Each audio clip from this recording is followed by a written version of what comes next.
நம்ம உடம்பில் 500 வேலைகளை செய்கிற ஒரு உறுப்பு கல்லீரல்.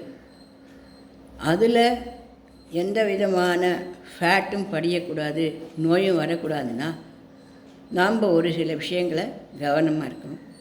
அது என்னது அப்படின்னா, நாம் கலோரி குறைவாக சாப்பிடணும்.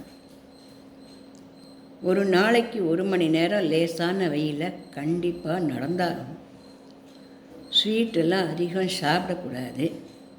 புகை பிடிக்கிறது, மது குடிக்கிறதெல்லாம் பண்ணவே கூடாது. இப்போ எவ்வளோ உணவை நம்ம சாப்பிட்றோமோ அதில் பாதி உணவு தான் நிஜமாக சாப்பிடணும். அப்போ தான் இந்த கல்லீரல் பழுதடையாத, அதில் ஃபேட்டெல்லாம் படியாமல் இருக்கும். மனசில் கவலைப்பட்டுன்னு கட்சி சாப்பிடவே கூடாது. ஏன்னா கவலையோடு போகிற உணவு நமக்கு செரிக்காமல் அப்படியே ஃபேட்டாக படிஞ்சிடும். இது போல் இந்த அளவு நம்ம வயிறை பார்த்துட்டோம்னாலே நம்ம ஜெயிச்சு வரோம். சரியா?